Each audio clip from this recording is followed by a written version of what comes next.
casual bettors don't like to bet on things not to happen.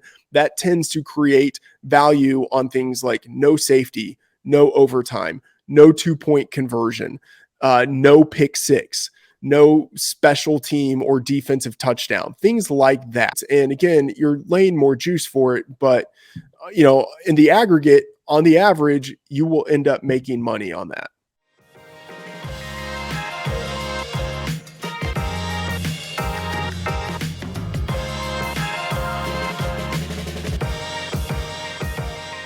Hey everybody, this is Kevin Cole, host of the Unexpected Points podcast. Today, I have Matt Freedman on the podcast. He's been on the podcast a few times. I've been on his podcast a few times. One of my favorite people to talk to when it comes to the process and the execution of prop betting. We'll talk to him again for the draft. Here, we're going to talk a lot about the Super Bowl. The theme here is the commandments of Super Bowl prop betting. So we'll go through 5 that I've come up with, a few others that Matt adds in there. And then Matt walks me through a number of props that he likes, the rationale behind them. I give him the thumbs up and the thumbs down, mostly thumbs up on those, and he'll walk you through everything there. You should be following Matt if you are not on Twitter. He is at Matt F. The Oracle. He is the director of content at Fantasy Pros and Betting Pros. We go way, way back, actually co-hosting a podcast together when we were both doing stuff with RotoViz, the fantasy football website that a lot of us came up on before moving out into other areas of the world. If you were listening to this show for the first time, please, subscribe. Go to YouTube too. You can get the full episodes there.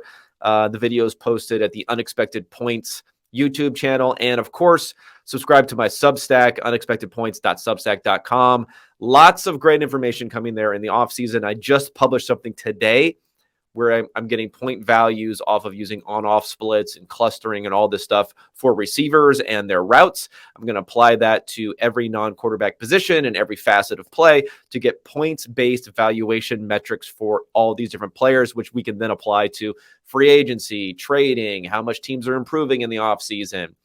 Draft picks, look at them, project them forward and how many points they could be adding there to get a really good foundational valuation metric that we can use. And I think it's going to be a lot of fun working on all that this offseason. If you have any questions for me, go ahead and follow me on Twitter at Kevin Cole _. And with all that, let's get to the content. Let's get to Matt Freedman. All right, Mr. Freedman, welcome back to the podcast. I don't know how many times you've been on the podcast, but it has to be near the top. In fact, I wouldn't be surprised if we did this exact same episode a year ago. And we're going to talk about some overarching themes of Super Bowl prop betting, but I don't remember if we talked about this last year or not. So if I don't remember, then hopefully the audience won't remember if we're repeating anything too. I feel like if it wasn't last year, we've definitely had the Super Bowl prop conversation. And I'm sure that, in 3 to 4 months, we might end up having the NFL draft prop conversation. I think we could probably do that now to a certain degree, but that's for the truly troubled individuals who are already getting in those early mock draft prediction bets. You got anything out there? You got anything? You sprinkle a little thing on the NFL draft already? Yeah, Will Levis, number 1. I got him at 10 to 1. There were some sharper people who got him at far better odds. They got into those streets before I did. But yeah, I mean, in a quarterback class with this much uncertainty, I think there's probably some value on the toolsy type of prospect. So the Josh Allen effect. We got to have the Josh Allen effect come through. Can you bet on the Bears to actually make the number 1 pick as opposed to trade out of it? Because I need to get my takes. I need to bet on my takes. Not yet. That is not out there. The market is still very focused on just one thing. Who goes number 1? We're starting to see a little bit more out there on the offshore books, but nothing on the domestic books yet. That makes sense. I remember around, I don't know if it was even around this time, a couple of years ago, like the Zach Wilson phenomenon came out of kind of came out of nowhere if we were looking back in December-ish, but then it solidified pretty quickly as being the number 2 pick. So I guess we'll probably get some word in the next couple of months how things work. I'm with you that that Bryce Young could fall, could be 3rd, could be QB3 out of these guys if people just strictly say, you know what, I'm not going to take the 6 foot 192-pound guy who's going to be like chugging gallons of water for 5 days straight before not peeing before the combine in order to get up to 215 pounds or whatever he'll end up weighing in at. Yeah, he's going to have some massive water retention, and I'm skeptical that he's actually even 6 feet tall. Yeah. I've seen the Q and Draftanon photographs where they'll have him like positioned next to Drew Brees or something. He's like 2.5 inches short. Of course, the depth perception like skews off all those things, but I'm here for it. I'm here for all QAnon Draftanon related content there. Okay, I've already turned this into a different podcast. Let's stop with the draft talk. We'll talk about this later, hopefully. Let's talk Super Bowl. So it's happening this week, in case anyone was not aware of the fact that it is happening. I've been disconnected to most of football media because I'm working on this like free agency and draft stuff and all this other stuff for beyond the Super Bowl. So I haven't heard anything too crazy. It seems pretty mild, I would say. The takes going out there, is that because these are two evenly matched teams, so no one can really make hay with ridiculous claims about, one team winning that's a pure big underdog or something like that? Yeah, I think that's probably the case. It's a short spread, 1.5. And, even if you think, the Chiefs should be favored, and I still think they should be favored by 1.5. So you're in that general pick 'em range. You have the two number one seeds. They won the exact same number of games. They scored the exact same number of points. It is hard to say one of these teams is clearly much better than the other one. Yeah, I feel like it's one of those things where you want to lean, if you're going to do this contrarian sort of thing, maybe you want to lean towards the Eagles a little bit, but then they're favored in the game, so it doesn't really help. Now, after the game, if the Eagles lose, we'll hear all kinds of stuff about how they were fraudulent anyway, and we should have known that they had no chance, they didn't play anyone all season, and this and that. And then the reverse, if the Chiefs lose, we'll hear about, you got to have a complete team. You can't just rely on the quarterback and this. So people really lay into it after the game. But yeah, going into it, I don't think people have a ton to say. So the props, though. The prop streets are always open. And inviting, kind of like Bourbon Street in some ways. It's out there for you. So I was going to do a theme of the 10 commandments of prop betting, some process-based things, but I couldn't think of 5. So it's kind of like, what was the Mel Brooks movie about the history of the world, where he has the 20 commandments and then lightning hits or something hits and then it breaks in half and he's like, the 10 commandments. So the same thing here. I have the 10 commandments and then the lightning struck. So I'm saying 5 because I honestly just can't think of 5 more to put on here. But I'm going to talk about that first. Get your opinion about these that I came up with. And if you want to add anything into this list, you can. Sound good? Yeah. Okay, let's do it. So commandment number 1. Now, this is something, a lot of these are going to apply to all bets, but I think it especially applies to Super Bowl and Super Bowl props, and that shop around. So there's so many things being offered, so difficult to price so many different things that you're going to find more differences here than you're going to find on your normal, spread or total, or even during the regular season sometimes on some of the props there, because you're getting into more and more obscure things that are happening here where shopping around become extremely important. What do you say, Matt Freedman? Yeah, absolutely. And so, as you mentioned, more markets and more books posting things that they normally wouldn't be posting. And so you have more opportunities for divergent lines. And I would say it doesn't go against anything you just said, but, adding on to that, I think the way in which you shop around is important. Like, look at some of these sharper books, and then you can see where they specifically diverge from some of the softer books in these markets. Like, that is really the price discrepancy I think you want to exploit, versus just like if you have two softer books that have divergent lines, that doesn't mean as much if you have a bookmaker or like a market maker that has a line, that means much more. What about like working backwards from traditionally how people would maybe work to go and place their bets? Meaning, I remember reading the Logic of Sports Betting book, and I thought one of the interesting things they had there was it was almost like you try to find the market inefficiencies first, then you choose amongst those, as opposed to saying, I really like Travis Kelce under, and then going and shopping for the best price. Yeah. So I would say in a general market, let's just say normal NFL game, I think it makes sense to survey the market first. It's not as fun that way. Like it's less takey, but it probably is like the better way to make money. The thing is, we have seen an explosion of Super Bowl props over the past 5 years. And so it actually is just pretty hard, I think, at this point to do a general survey of the entire Super Bowl prop market. Like, you can get lost in it, especially when you start price comparing, because the thing is, like, even if you can get a sense of the market at one book, a lot of the different books they're not very good at organizing the props. And so even finding the props is actually, for some books, kind of hard. So like, it's the smarter approach, the more profitable approach, to have more of a market focus versus a take or player focus. But it's harder. I think it's a little bit harder to find what you're looking for when you start comparing across sports books. Yeah. There's just so many different tangents and strings and other areas out there that bringing it all together to figure that out can be difficult. Okay. Now my second one is just like blindly go under, Yeah. maybe just because this whole phenomenon that books price things in order to get 50% of the action on each side is like vastly overstated. But when we're talking about the Super Bowl, it becomes more of a thing. We're talking about smaller markets where they're not as confident in their own pricing. It probably becomes more of a thing. And people like to bet for things to happen as opposed to things not to happen. Yeah, I mean, this one is very correlated with the fourth commandment, which you just teased there. But, people like to bet on things that will make them excited. And you have a ton of casual bettors, recreational bettors coming in for the Super Bowl. No event attracts this type of bettor the way that the Super Bowl does. And this kind of person is betting, they like to win, but they're betting more for fun, or just as much for fun as they are to win. And there's nothing fun about winning on an under. Like, except for the extra money that goes into your sportsbook account. Like, sure, that's fun, but like if you win on an over, you get like a thrill, you get like some adrenaline right when that happens.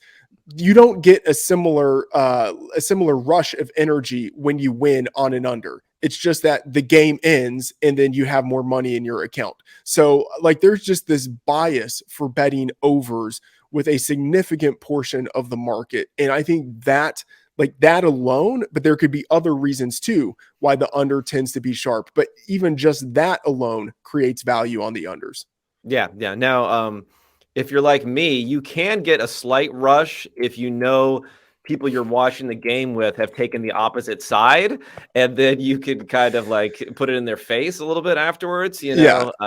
I mean, I'm a wet blanket. So like, I actually it's not even like I'm trying to be contrarian. It's just the way that I'm built. So Yes. I don't mind watching people fail. I get a little bit of a kick out of that. Yeah, you're playing the don't pass on craps tables when you go to Vegas. I know how you operate. Okay, so that's number 2. Let's go number 3 here. And this is one that I actually do not have as much data on it. I tried to look at it a little bit more this year versus the past, and I think it's true. I mean, I know bet unders late is true, so then the reverse would probably be true too, just because things start to move up, and not always. Sometimes there's a little bit of a U shape here. Sometimes maybe it starts a little bit higher, then goes lower, and then goes back higher again, the totals by the time you get to Super Bowl. But I think generally, if you can pick off some early early overs, if you want to place overs, as opposed to waiting to the last moment, most likely is going to be better for the underside. Yeah, I think that's right. I would say that this guideline isn't quite as applicable anymore. In part because there are so many books, so many different types of wagers that people can make now, that some of them are just going to be mispriced. And if you're not hitting it, someone sharp will, and that will move the line, where it's like, it doesn't matter the dynamic of bet overs early, unders late. Like, if there's something that's just mispriced, you should probably bet it. Where I think it makes sense to bet overs early, especially overs, is when there's something informational at stake. So let's say, like, we're not certain if a guy is going to be playing or not, and you think you have a better read than the market does on his availability and how that will impact the whether he actually gets more carries, or someone else might get more targets because he's going to be out. Whatever the situation is, if you think that there's an angle for an over on a player because of some sort of injury information, especially with the Super Bowl, I think it makes sense to bet that early because you can get a jump on that ahead of the rest of the market coming in. Yeah. Maybe this is more so when we talk about waiting for betting under later, when we're talking about your standard, for lack of a better word, you're like your basic bitch props, where you're just like, I'm taking Kelsey under or something like that. You're just like, whatever. Yeah, I will say that and this also ties into the fourth commandment that you have, but I do think that you will have a lot of people who like betting on larger odds for different things. So it's like, yes, I do want to bet that there will be a safety, and I'm going to do that at 10-1 odds, right? Yeah. And you'll have a whole bunch of people come in on something like that, and they drive the price down on betting something like that. And so you can maybe see value on the other side of that proposition as you get closer to kickoff. Okay. Well, this is one you've already talked about it multiple times, and the safety example probably goes in here. So betting on these things not to happen, or even the more important piece is betting on things that are very short odds, meaning you're betting on minus. You're putting up a lot to win a little because for the same reason, no one likes to do that. So typically if they're talking about balancing some sort of action there, it may be priced a little bit in your favor, and it feels bad. But, probably the greatest sports bet, of all time may have been, betting against, McGregor. Why am I forgetting their names now? Yeah. McGregor. Yeah. McGregor versus Floyd Mayweather. Right? Yeah. So, but you had to put up a lot in order to have the privilege of doing that. And people like to just be on the other side for the long odds and the big payout. Yeah. So, betting on no safety at DraftKings right now, that's minus 2,000. And someone could say like, well, there's no way I want to put like 20 units to win a unit. Or it's like, okay, well, fine. A couple of things. One, it's all based on probability, right? Like that is where value is found in any given bet, whether it's long odds or short odds. It's all just implied probability. And so, at minus 2,000 odds, you're looking at something that's about like a 95.25% chance of happening. And I would say, okay, the probability of getting no safety is probably more like 97 to 98%. So like that's where you win. Like long term, that's where you win, is finding something that is mispriced by 2 or 3 percentage points. And yeah, you're not going to win a lot by doing it, but like there's still some value there. Now you can also find value in something that's like, okay, there's only like a 20% chance of this happening in terms of like the market value, but I think there's a 25% chance of it happening, so I'm going to bet on it. But again, because of what we talked about, people don't like to bet, especially casual bettors don't like to bet on things not to happen. That tends to create value on things like no safety, no overtime, no 2-point conversion, no pick six, no special team or defensive touchdown, things like that. There just tends to be some value in those markets. And again, you're laying more juice for it, but in the aggregate, on the average, you will end up making money on that. Agree. Now, the one thing that you don't, I'm trying to find this here. The one thing that you don't want to lay odds on, and just to get back to draft talk for a second, is safeties to go in the first round potentially. What was that bet that you had? Where you were like, Moehrig. Trevon Moehrig. Yeah. Future Hall of Famer Trevon Moehrig. Yeah, exactly. Yeah. That was funny when you're like, I know this is minus 400, but let me tell you. Okay. Anyway, we'll maximal pain there. Had to bring that one up. Okay. And then last that I have on here is focus on the props that are hardest to price. Now, this one that I threw in there, I do think there is a push-pull here, a give-take, a risk-reward, or whatever yin-yang, whatever you want to say on this, about like not spending too much time trying to figure something out for a smaller market necessarily, that maybe you don't even have an idea of how to price it as well as you think you have. But at least there's something out there where you have all these books trying to do too much that you can catch them in certain areas. Yeah, I think that's a good one. And it is, I would say, like the caveat of like, yeah, do you think you have a decent way of being able to price this? And you probably do. Like a lot of these things, like even if you're not pricing it perfectly, you don't need to be precise. You just need to be good enough. And sometimes it's just like looking back at some historical data that you can get from PFR or something like that. So yeah, I think focus on some of the props um, that might not be immediately intuitive. And so one category of this would be like the cross sport props. Like a lot of books will post something like this where it's sort of like number of first downs that this team gets versus like number of points scored by LeBron James in this particular basketball game, right? So the cross sport props, like those can be pretty profitable because like the book has to do like good pricing on both of those. And especially if there's something going on with the other sport, like this is going to be the last thing that they remember to adjust. Like, let's say like LeBron James tweaks his hamstring or something and he's going to play, but he's going to be limited or whatever it is. Like, this is going to be the last prop that they update out of everything. So there could be some value on stuff like this. What do you think about non-offensive props? So maybe we'll just expand it a little bit here. Yeah. Kicking, punting, things like that. Do you think there's any value to be had there, especially if you have a market that has two sides to it?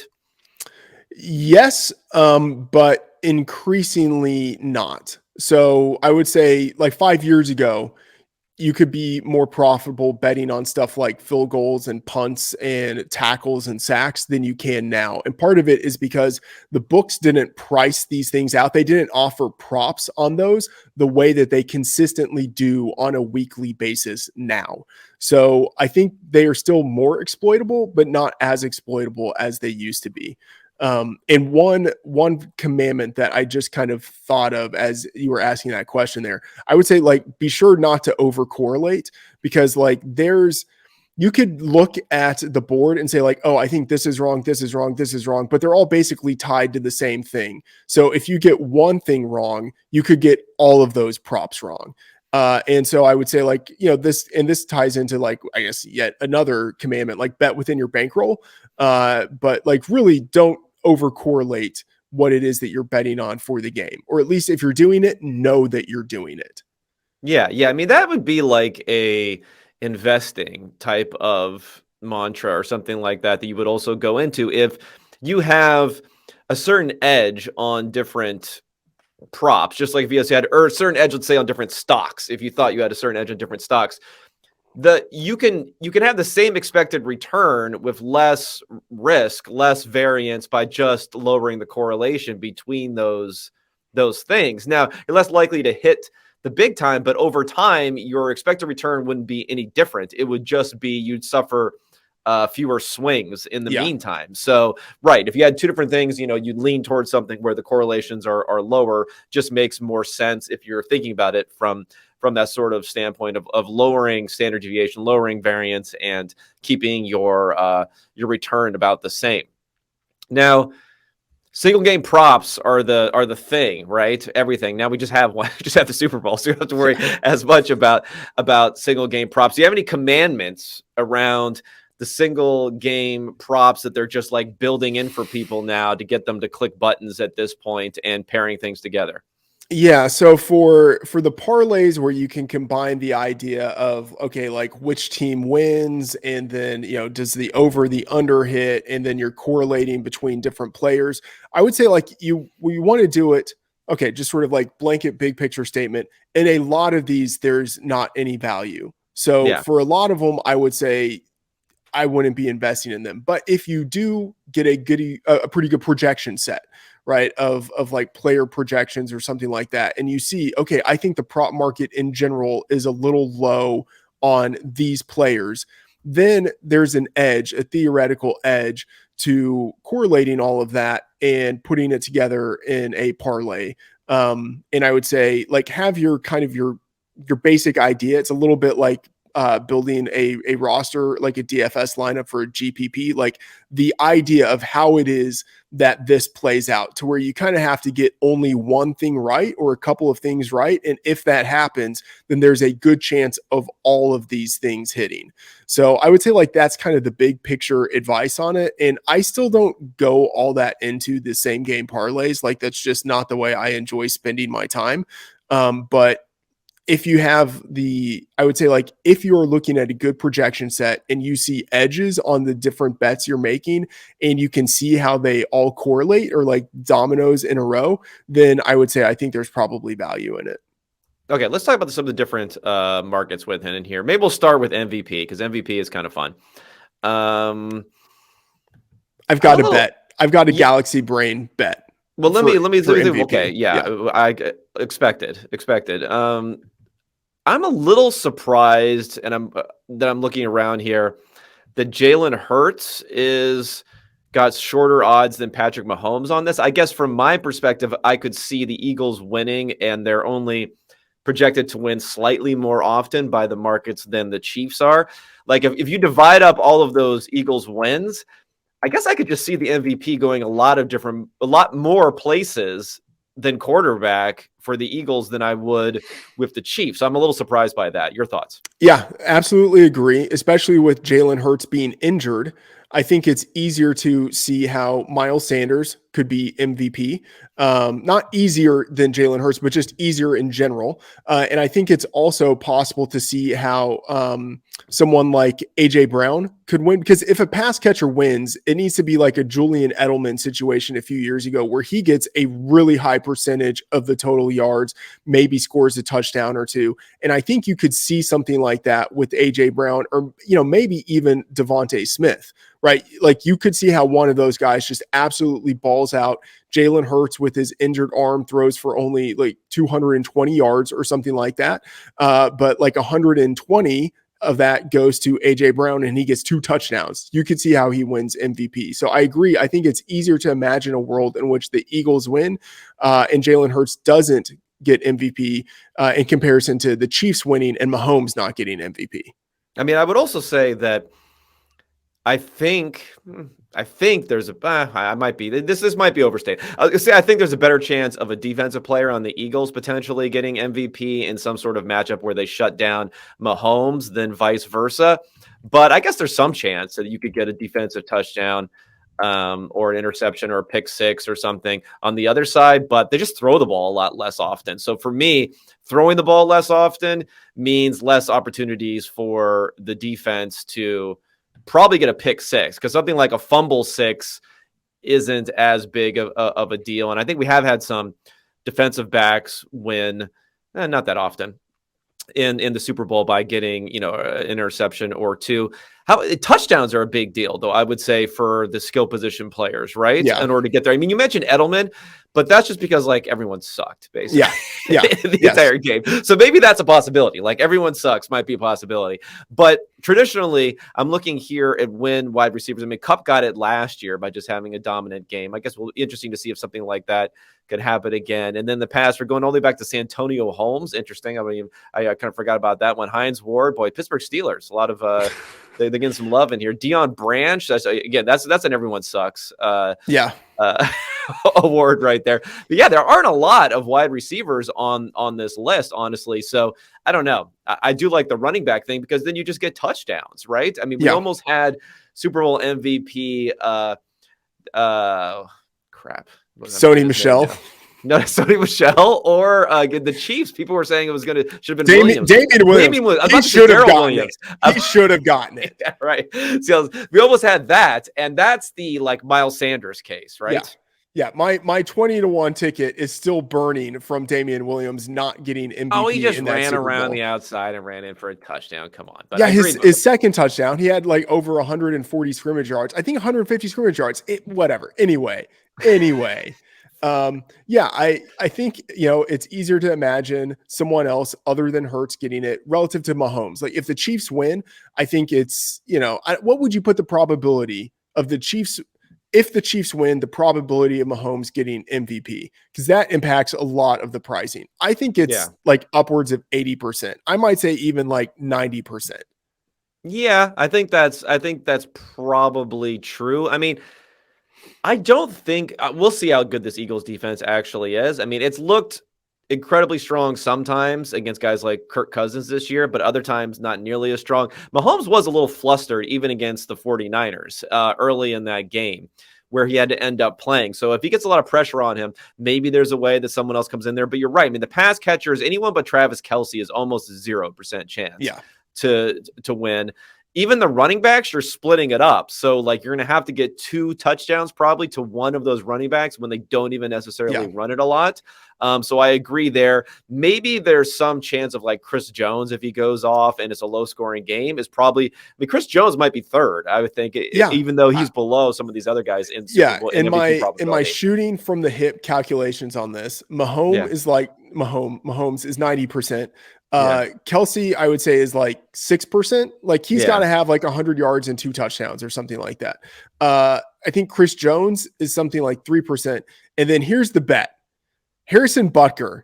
Like I know it's so stupid. It is so stupid. But I will say, okay, imagine a game in which both quarterbacks are injured, both defenses are actually pretty good, and it is a lower scoring Super Bowl than anyone anticipates.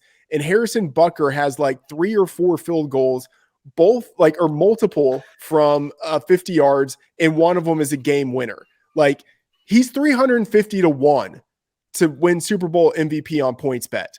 Like I think there's value in that.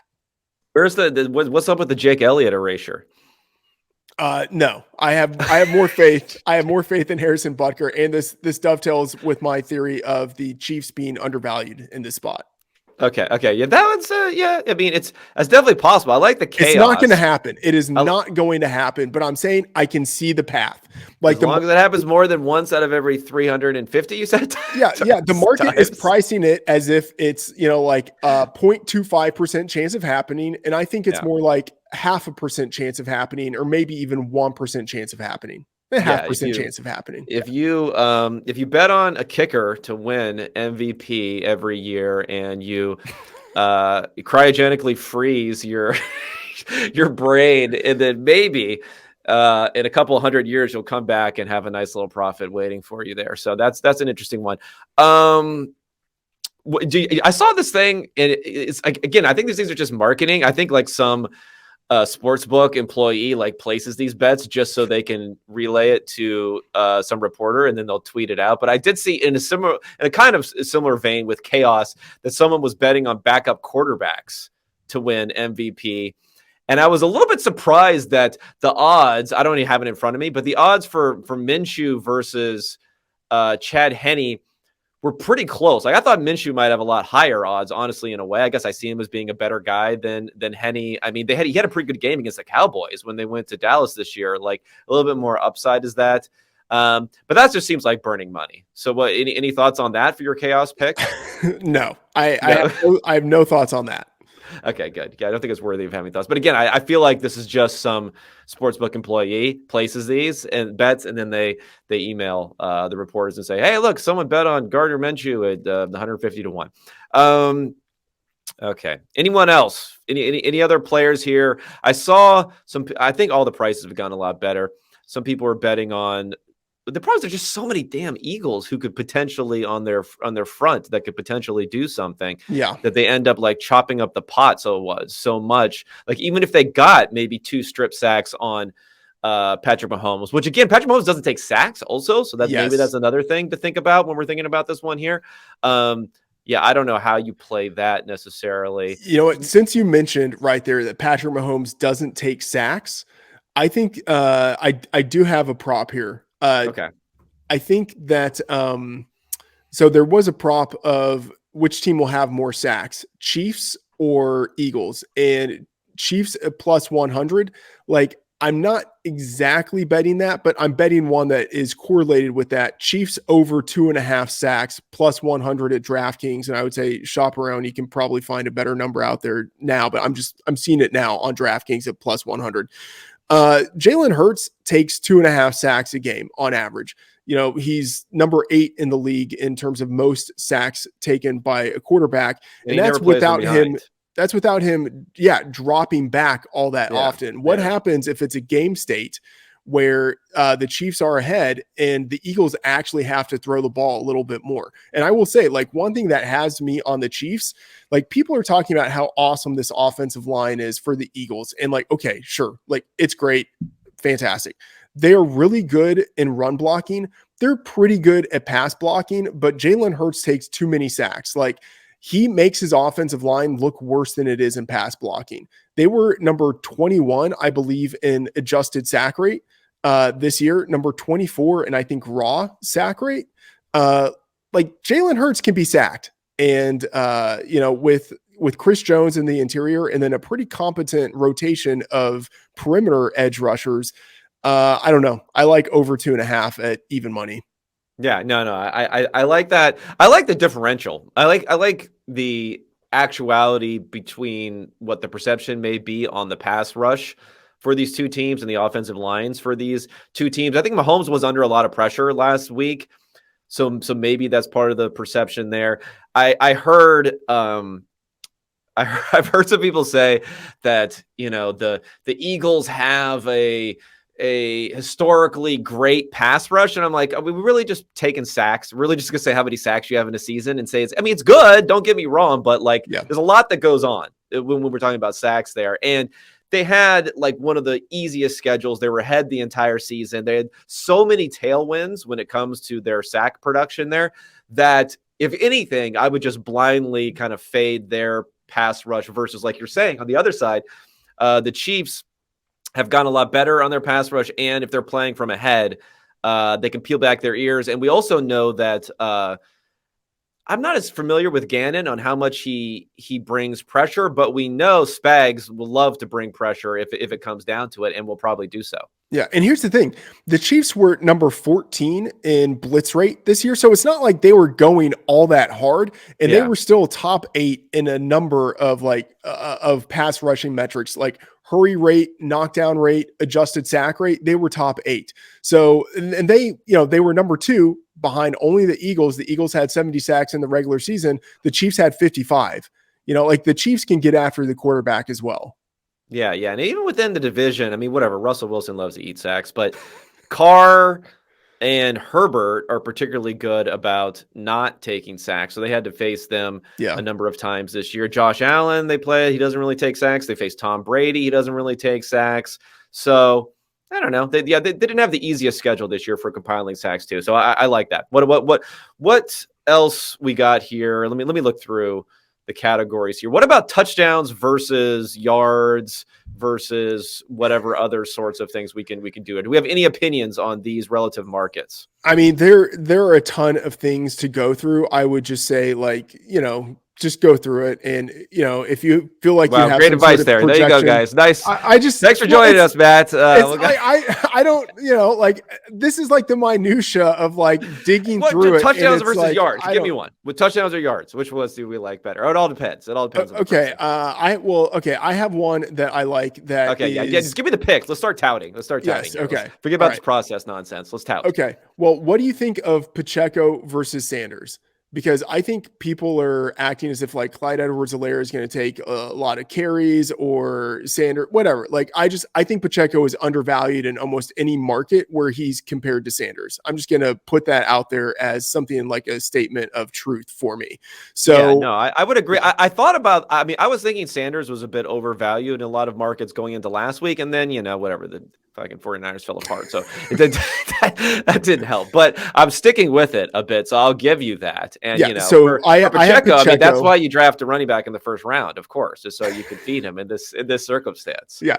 So Pacheco is plus 210 to lead the game in rushing. Sanders is favored. I think Pacheco, if he not favored, should at least be a co-favorite or much closer with Sanders. And you can also make a bet on Pacheco versus Sanders rushing straight up. Pacheco plus 16.5 rushing yards versus Sanders.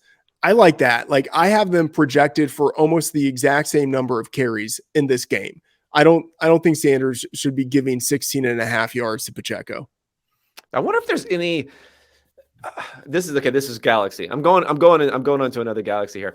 But like when Travis Kelce is lined up and he's doing the Wildcat, he just never gives up the ball because he's like, this is my one chance to run. So I'm just going to take it every single time, or very rarely gives up the ball. I do wonder on like RPO offenses, do quarterbacks like in super important games keep the ball more often? Do you think there's any chance? That that's true, that he's like more often Jalen will be like, you know what, I want to take this because this is the Super Bowl, as opposed to give it up to Sanders. Maybe the injury plays into that, but it's just a Galaxy brain thought I had.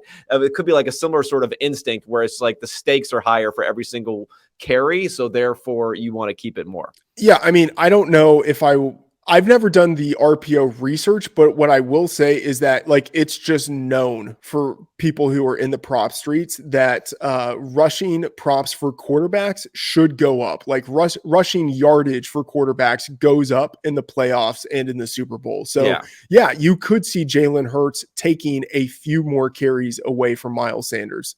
I mean, because generally it's probably okay. If you're just thinking about this like intuitively, if you're Jalen Hurts during the regular season, there probably are fringe cases for when you should be keeping the ball that you're not, because you're just like, I don't want to like take an extra 3 hits a game that I don't have to take, and I'm just going to hand it off to Miles Sanders. But then when it comes to the playoffs or the Super Bowl, you might flip the knob and say, you know what, I'm going to take those ones that are probably actually even helping the team a little bit by taking it that I wouldn't do otherwise. Anyway, just a thought there. And let's get back to the tout streets though. What else are you going to tout for me?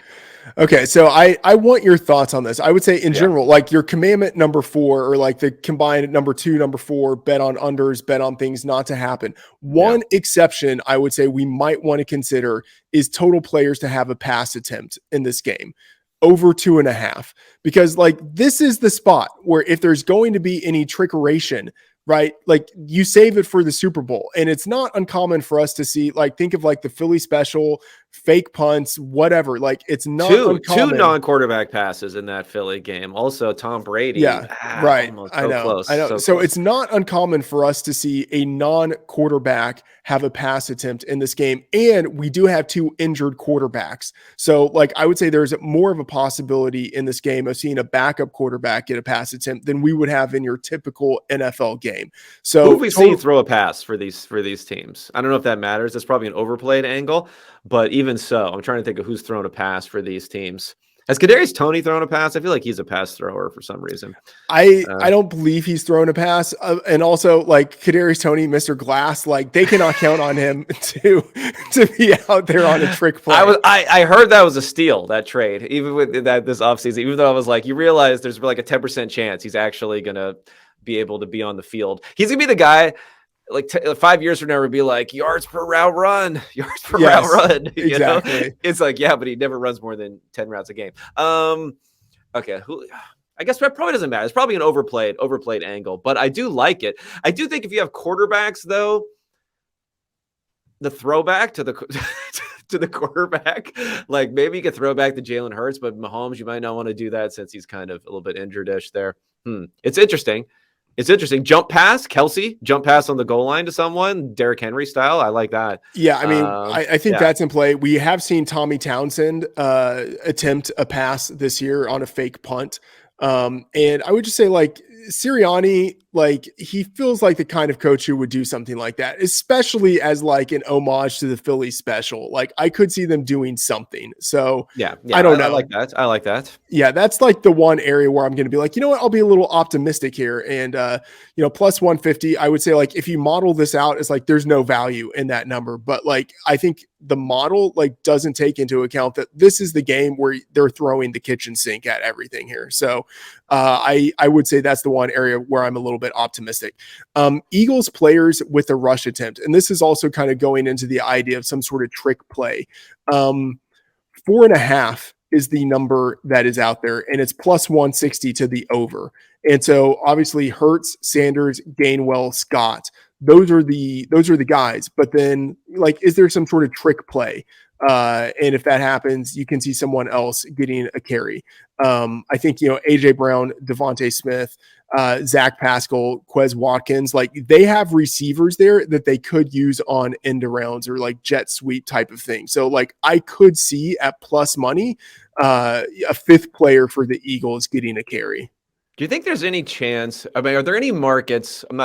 These may not be necessarily fall into that category, but I was just thinking generally, like the direction the game has gone, and we're talking about two teams, like you said, who just generally are willing to do things that are a little bit out there, even during the regular season, as we saw with like the Chiefs in particular, what they're willing to do. Is there any chance that markets don't know for sure versus 10 years ago where teams would be much less likely in a way to step outside of the box in these circumstances?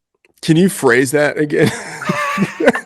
This is what I was where you're thinking and talking at the same time. I'm saying, I would say just on your regular season game, right? Yeah. Between these two teams, there would be a higher chance of them doing something like getting an extra player to pass the ball, running with a player who traditionally wouldn't run, this and that. So the pricing for that may be very off versus, a Super Bowl 10 years ago where maybe you up the nod a little bit for in the Super Bowl. They do these things a little bit more often, but now we're in a whole different ball game as like every team has 2 or 3 of these plays that they've drawn up. And this is when they're going to want to unload them, especially the Eagles didn't have a chance to unload them last week. Yes. Also, if they did have a play.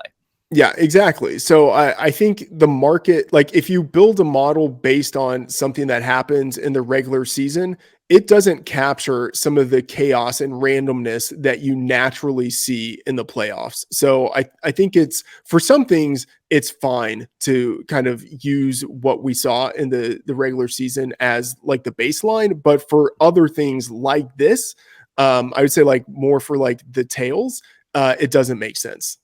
Okay, what do you think about these squares? Have you looked at these at all?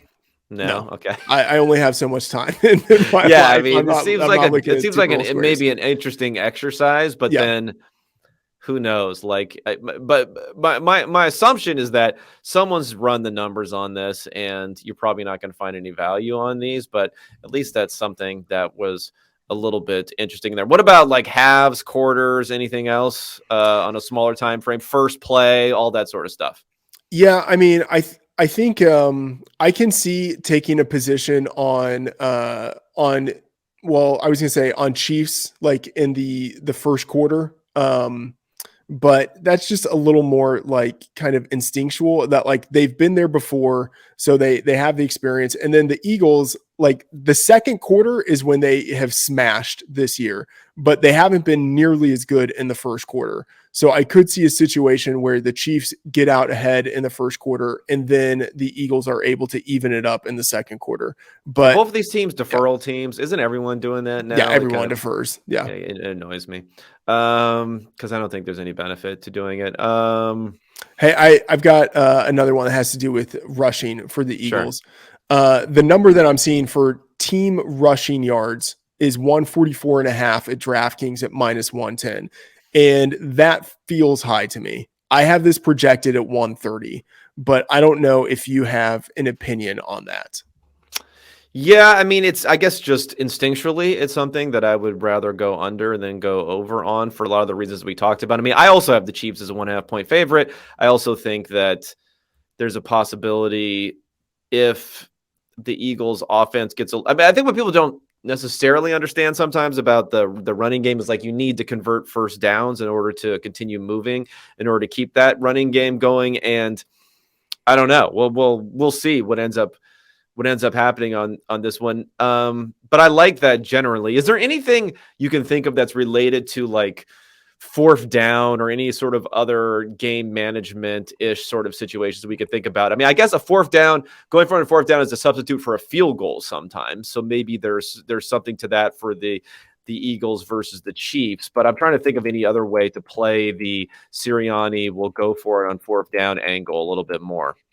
Well, I think that would maybe lead more towards the idea of taking the over on what is the shortest field goal in the game. So thinking of like, if both of these teams are close, they're going for it, right? They're in the mindset of we need to score points. And so I believe like, I think I saw would need to, 33 yards yeah, somewhere. I think 26 and a half is Okay. the shortest that they have for field goal. So like over or under, and I would maybe be inclined to take the over on that because I think if these teams are like that close to the goal line, they're likely to go for it.